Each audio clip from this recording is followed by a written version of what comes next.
3658 jours ou 10 ans que l'entreprise Azito OEM n'a pas eu d'accident de travail avec arrêt. Ce record a été célébré par l'entreprise au cours d'une cérémonie où plusieurs partenaires ont été honorés.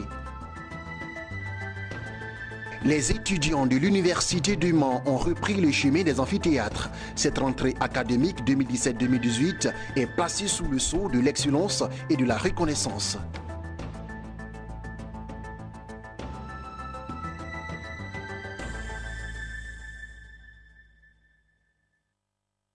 Bonsoir à tous et à toutes et bienvenue si vous nous rejoignez sur votre chaîne de télévision Business 24 Africa. L'entreprise Azito OEM, spécialisée dans la production d'électricité en Côte d'Ivoire, était ce vendredi en fête. L'entreprise a célébré 3658 jours, soit l'équivalent de 10 années, sans accident de travail avec arrêt. La cérémonie de célébration a également permis à l'entreprise d'honorer ses partenaires. Sandrine Bamba et Soro Chelina.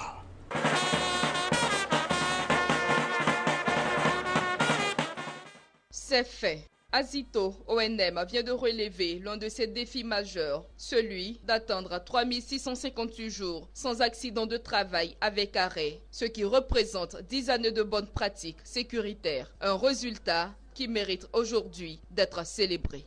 Et depuis le 21 octobre 2017 à minuit, nous avons passé le cap de 10 ans de travail sans accident ayant occasionné un arrêt de travail.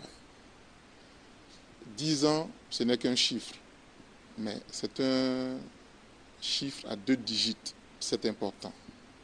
Chaque jour, une vie qui est préservée est essentielle pour nous.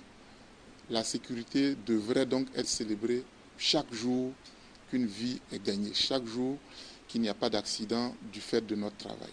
Une politique sécuritaire bien structurée, c'est là la clé qui a permis à l'entreprise Azito ONM d'afficher 10 ans sans accident de travail avec arrêt. Azito ONM a compris très tôt que l'activité majeure, essentielle, qui est la production d'électricité, qui est son cœur de métier, est une activité autour de laquelle gravitent pas mal de risques. Nous avons du gaz naturel que nous utilisons. Nous avons du fioul liquide, nous sommes menacés par des risques d'explosion, de blessures, de chute de hauteur, je dirais même de morsures de serpents, puisque nous sommes en bordure d'un cours d'eau.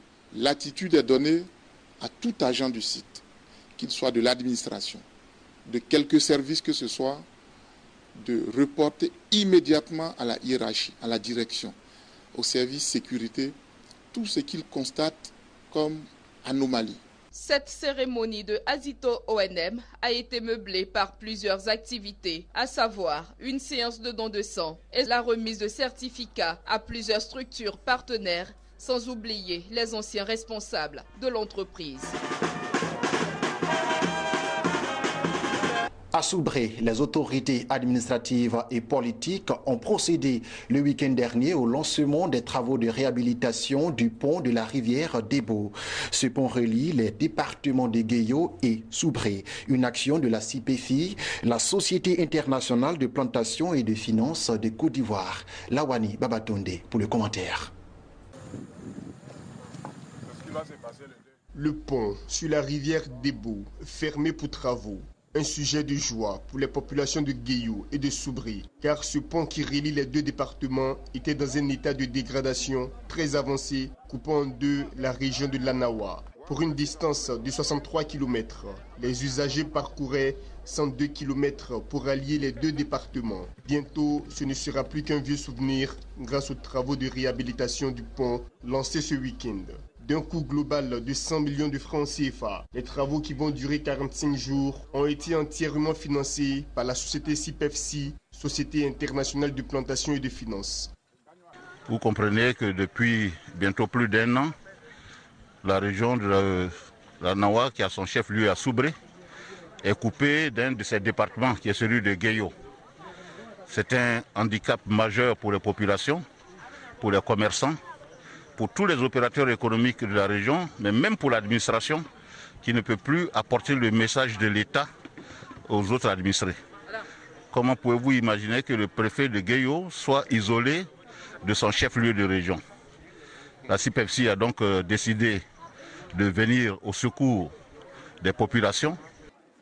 Le député maire de Guéyo, Blessaï Félix, et le préfet de région, Ali Kouadio, ont salué l'action de la CIPEFSI. La réhabilitation du pont de la rivière Débou permettra de booster les activités agricoles de Guéyo, à savoir la cacaoculture, l'hévéaculture et la production d'huile de palme. Ce pont qui coupait cette route-là, ici la réhabilité, c'est la voie qui renaît. Ça veut dire que le développement reprend encore, comme d'habitude. Vous savez que la région est productrice de palmiers à huile. Hein. Et donc, comment rejoindre la CIPEFSI, c'était pour nous un problème véritable. Aujourd'hui, ça va être réglé. Je pense que économiquement, le département gagne beaucoup. Initialement, ce pont devait être fait par l'État de Côte d'Ivoire, puisque un marché d'appel d'offres a été lancé. Le soumissionnaire a été obtenu. Malheureusement, les travaux ont traîné et dans un premier temps, j'ai empêché que la CIPEFSI réalise ces travaux puisque l'État lui-même devait le faire. Mais puisque la procédure administrative est longue, c'est vrai que l'État va le faire. Mais en attendant, nous avons autorisé la CIPEFSI à réaliser ce projet-là. Et aujourd'hui, la cérémonie marque le début des travaux. C'est pourquoi je voulais remercier la CIPEFSI au nom du président de la République. La CIPEFSI n'est pas à sa première action de développement de la région de l'Annawa. Elle compte à son actif la réalisation des reprofilages des routes, la construction d'écoles et des forages. Il s'agit pour la CIPEFSI de montrer sa responsabilité sociétale dans une région où elle est active dans l'huile de palme durable. Une page de formation dans ce journal. L'Université de Mans a organisé le vendredi 20 octobre dernier sa journée solennelle de rentrée académique 2017-2018 à l'amphithéâtre de l'institution. Cette journée solennelle fut celle de la reconnaissance de la communauté universitaire de Mans à l'endroit du chef de l'État Alassane Ouattara et du Premier ministre Amadou Gon Coulibaly pour avoir permis la construction de cette université. Ce fut aussi l'occasion pour les dirigeants de cette institution d'honorer tous les partenaires dont les actions ont permis le démarrage et l'aboutissement heureux de l'année universitaire 2016-2017. Théodore Kanga pour le reportage. Une rentrée universitaire dans un élan de reconnaissance aux personnes ayant contribué au rayonnement de l'université de Mans, des opérateurs économiques, dont Daboné Seydou, directeur de l'entreprise SIDEF et des forces de défense et de sécurité. Outre ces personnes, des distinctions honorifiques, notamment les premières cartes d'étudiants, ont été décernées au président de la République, son Excellence Alassane Ouattara, au Premier ministre Amadou Gon Coulibaly, à Madame le ministre de l'Enseignement supérieur et de la Recherche scientifique, le professeur Bakayoko Ramata, et au président de l'Université de Mans, le professeur Lassina Coulibaly. Cette cérémonie a été faite pour célébrer l'excellence. D'aucuns d'entre nous ne pensaient pas que l'université de Mans pouvait se relever de ses cendres. Parce que les travaux ayant pris du retard, cela n'a pas permis la rentrée effective au mois de septembre. Finalement, à la faveur de la célébration de cette cérémonie, nous nous rendons compte que tout a été fait pour que les choses aillent dans le bon sens. Vous avez vu les distinctions qui ont été distribuées aux étudiants, vous avez vu les résultats qui ont été obtenus et le taux de passage, si je m'accorde à ce qu'a dit monsieur le président de l'Université de Mans, est plus qu'élevé, c'est à peu près, je pense, du 80%, je pense. Nous demandons aux enfants de comprendre qu'ils ont réussi quelque chose qu'ailleurs, les autres n'ont pas réussi. Ils ont pu terminer une année, ils sont en deuxième année, alors que leurs amis n'ont même pas fini le premier semestre de la même année qui date de l'année dernière. Eux, ils sont déjà rentrés pour cette année, pour faire leur deuxième année. Donc je leur demande de rester concentrés. Au cours de cette fête de l'excellence, 4 prix portant le nom de hautes personnalités ont été décernés aux meilleurs étudiants, à savoir le prix d'encouragement aux études d'ingénierie, prix du mécanique et aussi pour les bons résultats enregistrés. Bon, je suis vraiment heureux et ce que je peux dire c'est que c'est au bout de l'effort qu'il y a les récompenses. Parce que malgré le temps qui était vraiment court, c'est assez d'études. L'autre temps fort de cette cérémonie fut la dénomination de l'amphithéâtre et du bâtiment des travaux dirigés de l'université des noms du président de la République, son Excellence Alassane Ouattara, et de celui de Madame la ministre Bakayoko Liramata. Et c'était un commentaire signé Marie-Josée Kwasi. Parlons de toute autre chose à présent. Créée en 2013 suite à la crise post-électorale, l'ONG Génération Consciente basée à Diokwe dans l'ouest de la Côte d'Ivoire a contribué fortement au retour de la paix et à la cohésion sociale dans cette partie du pays. Pour preuve, 2000 armes et munitions ont été recueillies par l'ONG. C'est ce qui ressort du bilan des activités de cette organisation non gouvernementale locale. Restons avec Théodore Kanga dans un commentaire cette fois de Mon Désir Nascimento Odifini. Le bilan est positif selon les responsables de l'ONG GECO, entendez Génération Consciente.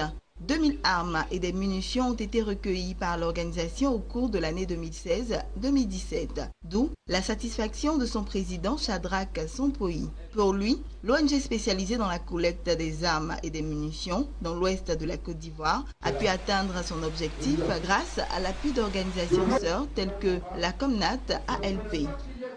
Au niveau du désarmement, nous avons reçu 2000 armes au niveau de l'ouest. C'est-à-dire que le Guémon, le Kabali de Topi, nous avons fait 2000 armes. Les munitions sont à 1500 et quelques. Maintenant, dans les armes, il y a les calibres 12, il y a les canons sciés, il y a les AK et il y a les roquettes que nous avons retrouvées à l'ouest. On a déposé à la gendarmerie et dans les programmes de la Comnat vient récupérer pour les envoyer à Abidjan. Et c'est comme ça que nous travaillons. Maintenant, des questions du projet. Parce que quand celui qui donne une arme, en retour, c'est des projets qu'on lui donne.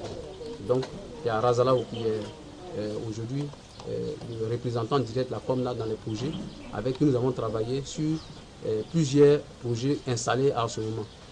Les activités menées sur le terrain par l'ONG sont entre autres la sensibilisation des jeunes au dépôt volontaire d'armes, la contribution à la réinsertion des jeunes dans le tissu social, la campagne de sensibilisation à la paix dénommée « Plus jamais ça à l'Ouest ». En termes de perspective, plusieurs projets sont annoncés. La sensibilisation des communautés belligérantes dans la forêt classée de Gwendébé, objet de conflit entre communautés à Guiglo et à Bloléquin, ainsi que l'organisation d'une campagne de promotion de la cohésion sociale dans les lycées et collèges du district des Montagnes.